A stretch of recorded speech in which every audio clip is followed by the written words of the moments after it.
আসসালামু আলাইকুম। আশা করি সকল ছাত্রছাত্রীবৃন্দ ভালো আছেন, সুরক্ষিত আছেন। আজ আপনাদের জন্য হিসাব বিজ্ঞানের অষ্টম অধ্যায় নগদান বইয়ের একটি অঙ্ক উপস্থাপন করতে যাচ্ছি। আশা করি অঙ্কটি থেকে বাসায় প্র্যাকটিস করবেন এবং এর পাশাপাশি এই এক ঘোড়া নগদানের বাকি অঙ্কগুলো করার চেষ্টা করবেন। আসুন দেখি আজকের অঙ্কটির উদ্দীপকটিতে দেখা যাচ্ছে জনাব সরকার 20,000 টাকা নিয়ে 2018 পহেলা জুন ব্যবসা শুরু করেন। জনাব সরকার নগদ 20,000 টাকা নিয়ে 2018 পহেলা জুন ব্যবসা শুরু করেন। জুনের 1 তারিখ আসবাবপত্র ক্রয় 5,000 টাকা। জুনের 3 পণ্য বাকিতে ক্রয় 8,000 টাকা। রনির নিকট নগদের বিক্রয় 6,000 টাকা 4 তারিখ। 7 তারিখে নগদে ক্রয় 4,000 টাকা। 9 তারিখ পাওনাদারকে পরিশোধ 3,000 টাকা। 11 তারিখ বিজ্ঞাপন বাবদ ব্যয় 2,000 টাকা। 16 তারিখ মণিহারি ক্রয় 500 টাকা। 26 তারিখ কমিশন প্রাপ্তি 1,000 টাকা। 28 তারিখ বিক্রয় 7,000 টাকা। এ হচ্ছে গিয়া এক ঘোড়া নগদানের একটি উদ্দীপকের প্রশ্ন। অঙ্ক শুরু করার আগে এক্ষেত্রে দুটো কথা বলে নিই। ফার্স্ট কথা হচ্ছে গিয়ে এই এক ঘোড়া নগদান বা নগদান বইতে বাকিতে কোনো প্রকার লেনদেন হবে না। যা লেনদেন হবে সম্পূর্ণ নগদে হতে হবে। যদি নগদ লেনদেন ছাড়া অন্য কোনো লেনদেন থাকে সেই ক্ষেত্রে ওই লেনদেন নগদান বইতে আসিবে না। ওই লেনদেনের কথাটি অঙ্ক শেষ করার পরে নিচে টিকা হিসেবে উল্লেখ করে দিতে হবে। দ্বিতীয় কথা হচ্ছে গিয়ে এখানে প্রাপ্তি এবং প্রদানের ঘরে যে টাকা নগদে পাওয়া যাবে সেটা প্রাপ্তির ঘরে চলে যাবে এবং যে টাকা নগদে চলে যাবে ওই টাকাটা প্রদানের ঘরে উল্লেখ করে দিতে হবে। তাহলে আসুন দেখি আজ এক ঘোড়া নগদান বইটি। প্রথমত জনাব সরকারের এক ঘোড়া নগদান বইটি ঘর কাটতে হবে। ঘরে বাম পাশ হবে ডেবিট এবং ডান পাশ হবে ক্রেডিট। বাম পাশে ডেবিট ঘরের দিকে তারিখ, প্রাপ্তি, ভাউচার নং, খতিয়ান পৃষ্ঠা উল্লেখ করতে হবে। ক্রেডিট পাশে ঠিক ডেবিট পাশে যে ঘরগুলো থাকবে ক্রেডিট পাশে একই ঘর থাকবে, শুধু প্রাপ্তির ঘর হবে প্রদানের তারিখ, প্রদান, ভাউচার নং, খতিয়ান পৃষ্ঠা, টাকা। এ হচ্ছে আমাদের এক ঘোড়া নগদানের ঘরটি। এবার আসুন আমরা অঙ্কটিতে করি। প্রথমত বলেছিল জনাব সরকার নগদ 20,000 টাকা নিয়ে 2018 পয়লা জুন ব্যবসা শুরু করে। আমরা জানি যেহেতু নগদে ব্যবসা শুরু করে সেক্ষেত্রে নগদান হিসাব হয় ডেবিট এবং বিনিয়োগ যেহেতু সেক্ষেত্রে মালিকানা সত্ত্ব মূলধন হিসাব হয় ক্রেডিট। কিন্তু এই অঙ্কের ক্ষেত্রে মূলধন হিসাব উল্লেখ হবে না। মাসের শুরুতে যে অঙ্কটি থাকবে বা যে লেনদেনটি হবে সেই লেনদেনটি এই অঙ্কের ক্ষেত্রে হয়ে যাবে ব্যালেন্স বিডি। তার মানে মাসের শুরুতে প্রথম যে টাকা থাকবে সেটা ব্যালেন্স বিডি হিসেবে উল্লেখ করতে হবে। ঠিক আমরা জনাব সরকারের নগদ 20,000 টাকা নিয়ে যে ব্যবসা শুরু করেন সে 20,000 টাকা আমরা ব্যালেন্স বিডি হিসেবে উল্লেখ করব। প্রাপ্তির ঘরে 20,000। এরপরে আসি জুনের 1 আসবাবপত্র ক্রয়। যেহেতু ক্রয় করেছে তার মানে আমার নগদ টাকা চলে গিয়েছে, সেক্ষেত্রে আমাদের জাবেদা হয় ক্রয় হিসাব ডেবিট, নগদান হিসাব ক্রেডিট। তো যেহেতু নগদ টাকা চলে গিয়েছে সেই ক্ষেত্রে প্রদানের ঘরে আসবাবপত্র 5,000 টাকা উল্লেখ করতে হবে। 3 তারিখ পণ্য বাকিতে ক্রয় 8,000 টাকা। দেখুন আপনারা এখানে কোন প্রকার 3 তারিখ কিন্তু দুই ঘরের একটি ঘরও নাই, কারণ এই 3 তারিখের যে কথাটি এই কথাটি হচ্ছে গিয়ে পণ্য বাকিতে ক্রয়। নগদান বইতে কোনো প্রকার বাকিতে লেনদেন হবে না। তো আমরা এখানে এই 3 তারিখ কথাটি উল্লেখ করিনি। 4 তারিখ রনির নিকট নগদে বিক্রয় 6000 টাকা। যেহেতু এখানে একটা নাম রয়েছে, সেক্ষেত্রে নামের সাথে কিন্তু আবার উল্লেখ করা আছে যে নগদে। তো সেই ক্ষেত্রে আমরা বিক্রয় হিসাব 4 তারিখ 6000 টাকা এর জাবেদা হয় নগদান হিসাব ডেবিট এবং বিক্রয় হিসাব ক্রেডিট। তো আমরা নগদ টাকা হাতে পেয়েছি বিদায় এটি প্রাপ্তি, তার মানে ডেবিট ঘরে 4 তারিখ বিক্রয় হিসাব 6000 টাকা। 7 তারিখ নগদে ক্রয় 4000 টাকা। ঠিক একই জাবেদা, নগদান হিসাব হয় ডেবিট ক্রেডিট আর ক্রয় হিসাব হয় ডেবিট। তো 7 তারিখ ক্রয় 4000 টাকা প্রদানের ঘরে চলে গেল।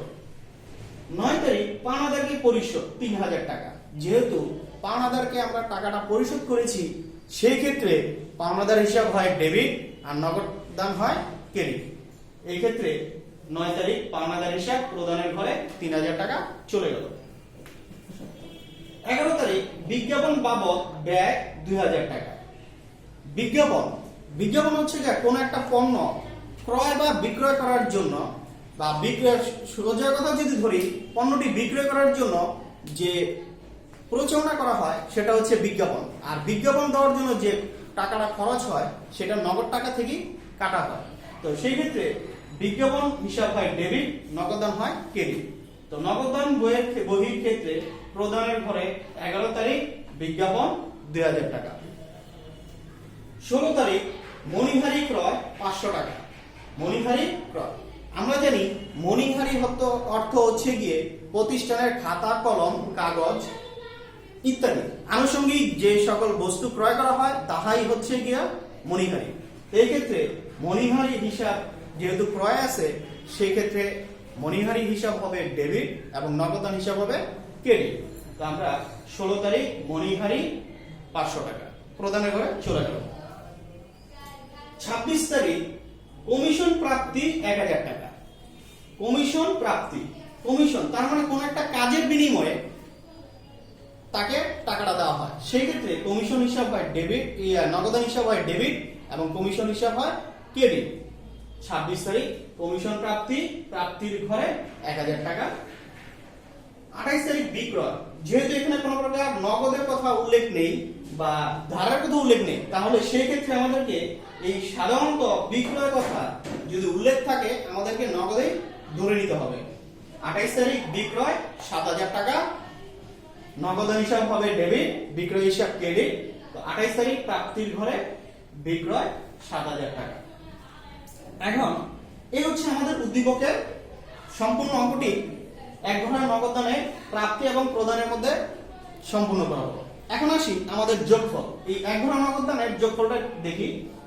সর্বপ্রথম আমাদেরকে ডেবিট পাস, এই ডেবিট পাশের প্রাপ্তির ঘরে টাকা যোগ করতে হবে। যদি ডেবিট পাশের প্রাপ্তির ঘরে টাকার চেয়ে প্রদানের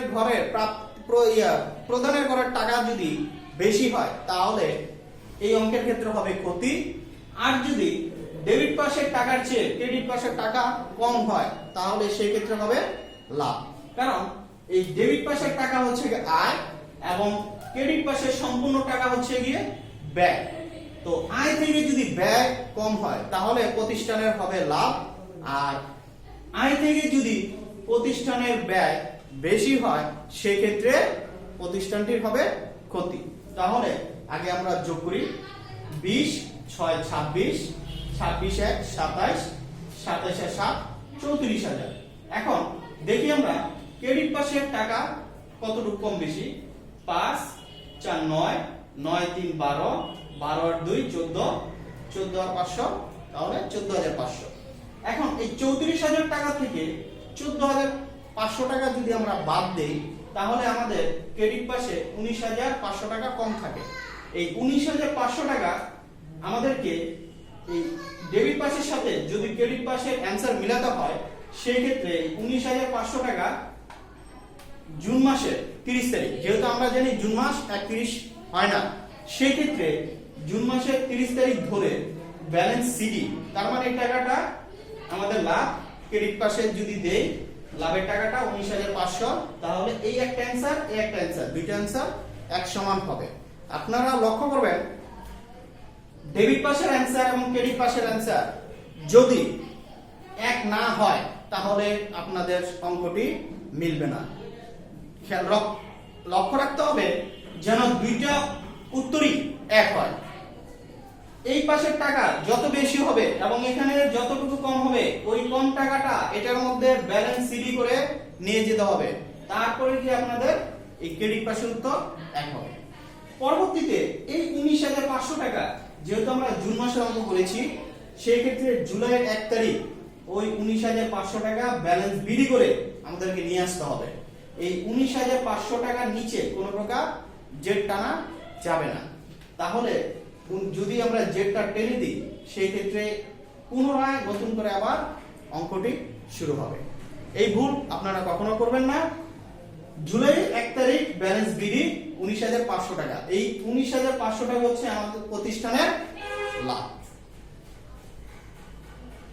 এখানে অঙ্কটি কিন্তু শেষ, কিন্তু এখানে কিন্তু কোনো প্রকার টিকা দেওয়া হয়নি, কারণ এই যে 3 তারিখে পণ্য বাকিতে ক্রয় 8,000 টাকা, নিচে আপনারা অবশ্যই টিকাটি দিয়ে দিবেন।